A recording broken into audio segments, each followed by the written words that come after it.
कहते हैं हम मेरी डेली दिनचर्या के बारे में कि मैं सुबह कितने बजे उठता था, क्या करता था पूरे दिन में जिससे मेरी पढ़ाई इतनी अच्छी होती थी।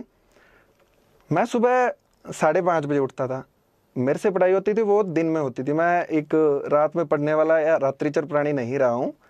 उसके बाद में एक चीज़ मेरी फिक्स होती थी, सुबह उठने के बाद में डेली एक्सरसाइज करनी होती थी। इसका मतलब ये नहीं है कि आप 2 घंटे जिम जा रहे हैं या कुछ भी कर रहे हैं। आप अगर 15 मिनट एक इंटेंस एक्सरसाइज करते हैं तो वो आपके बॉडी की सर्कुलेशन को बहुत तेज कर देती है। अगर बॉडी का ब्लड सर्कुलेशन अच्छा होगा तो हमारे माइंड को ज़्यादा ऑक्सीजन मिलेगी और हमारा माइंड पूरे दिन अच्छे से वर्क करेगा। उसके बाद में आपको एक हेल्दी ब्रेकफास्ट लेना है। हेल्दी ब्रेकफास्ट का मतलब है कि बहुत से लोग बहुत ऑयली चीज़ें खा लेते हैं, बहुत हैवी ले लेते हैं। लाइट सा ब्रेकफास्ट जिसमें फ्रूट्स हों, ड्राई फ्रूट ले सकते हैं, मिल्क ले सकते हैं। उसके बाद में अगर आप चाय कॉफ़ी कुछ भी पीना चाहें तो वो पी सकते हैं। आपको ये अच्छा सा ब्रेकफास्ट करना पड़ेगा। उसके बाद में मेरा शेड्यूल होता था कि मैं रोज़ सुबह 7 बजे लाइब्रेरी पहुंचता था। ये मेरा फिक्स था, मतलब 5-10 मिनट ऊपर नीचे हो सकता है, लेकिन जनरली ट्राई करता था कि 7 बजे से पहले पहुंचूं। 7 बजे लाइब्रेरी पहुंचने के बाद में मैं मेरी स्टडी स्टार्ट करता था। उसके लिए एक मैं आपको अप्रोच बताना चाहूँगा। 50:10 रेशियो होता है ये अप्रोच है। इसमें क्या होता है कि आपको 50 मिनट पढ़ाई करनी होती है और 10 मिनट का आपको ब्रेक लेना होता है। ये ब्रेक इसलिए क्योंकि साइंटिफिकली प्रूवन फैक्ट है कि अगर आप पढ़ाई करते हैं तो लगातार 1 घंटे से ज़्यादा आपका दिमाग थोड़ा एग्जॉस्ट हो जाता है। तो आपको करना है 50 मिनट पढ़ाई करनी है, ये स्टडी, और ये आपका ब्रेक हो जाएगा। अगर आपको लगता है 10 मिनट ज़्यादा ब्रेक है तो 55:05 ये स्टडी होगा और ये आपका ब्रेक हो जाएगा। ये अप्रोच से अगर आप पढ़ाई करेंगे तो डेफिनेटली एक आप 3 घंटे लगातार पढ़ रहे हैं तो शायद आप 180 मिनट पढ़ रहे हैं, लेकिन इसमें आप 150 मिनट्स पढ़ के भी ज़्यादा चीज़ें पिक कर सकते हैं। आपके दिमाग का IQ ज़्यादा रहेगा, आपका दिमाग ज़्यादा पिक करेगा चीज़ों को। उसके बाद में मेरा क्या होता था कि जैसे 7 बजे से लेकर 10 बजे तक पढ़ता था मैं।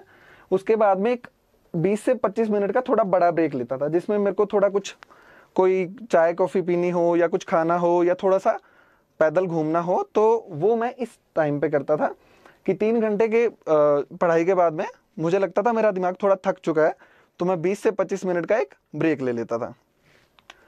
उसके बाद में फिर वापस मेरा शुरुआत होती थी 10:30 के आसपास, और मैं 12:30 से 1 बजे तक पढ़ता था अकॉर्डिंग टू, मतलब मेरे माइंड के हिसाब से। इस टाइम पे मैं लंच करता था। लंच में जनरली मैं ट्राई करता था कि थोड़ा वेजिटेबल्स लूँ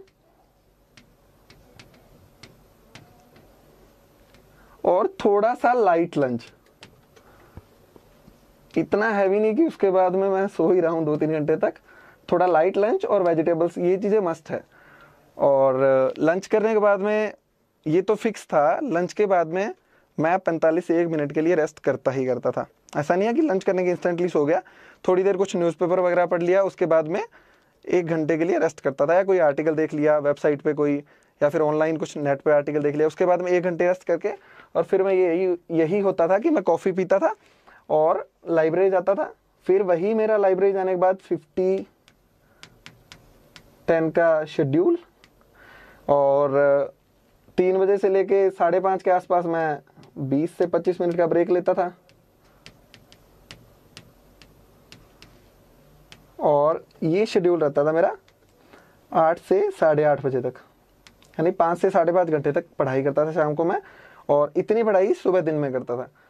ये करके उसके बाद में मैं जाता था मेरा डिनर के लिए, और 8 से 8:30 बजे के बीच में डिनर होता था मेरा जनरली। और डिनर के बाद में यूजुअली मैं पढ़ाई करने का नहीं हूँ, लेकिन 1 घंटा थोड़ा जो दिन में पढ़ा है उसको थोड़ा रिवाइज कर लेता था, या फिर जो भी कुछ नया लग रहा है, जैसे करंट में कुछ चीज़ें पढ़नी है, कोई आर्टिकल पढ़ना है, तो वो रात को डिनर के बाद में ट्राई करता था कि वो पढ़ लूँ, या कुछ लिखने का ट्राई करता था। और उसके बाद में रात को 11:30 बजे मेरा फिक्स होता था कि मुझे सोना है। ट्राई करता था कि इसमें फ्लक्चुएशन ना हो, क्योंकि अगर आप सोएंगे नहीं तो सुबह उठ नहीं पाएंगे 5:30 पे। तो इसमें ±15 हो जाता था कि कई बार 15 मिनट पहले सो जाता था, कई बार 15 मिनट बाद में सोता था। तो ये मेरी डेली की रूटीन रहता था, डेली की दिनचर्या रहती थी। पढ़ाई कैसे करनी है, कैसे कंटेंट यूज़ किए थे मैंने, कौन कौन से रिसोर्सेज का सहारा लिया था, वो सब नेक्स्ट वीडियो में मैं बताऊंगा।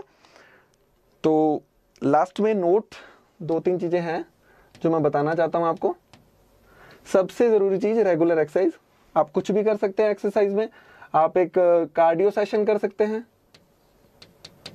आप मेडिटेशन कर सकते हैं, या फिर कुछ भी। अगर आप जिम जाते हैं तो मेरे हिसाब से अगर ज़्यादा से ज़्यादा 30 मिनट्स से ऊपर की एक्सरसाइज ना करें तो सही रहेगा, क्योंकि फिर आपका बॉडी में पेन रहता है। और उसके अलावा एक हेल्दी डाइट।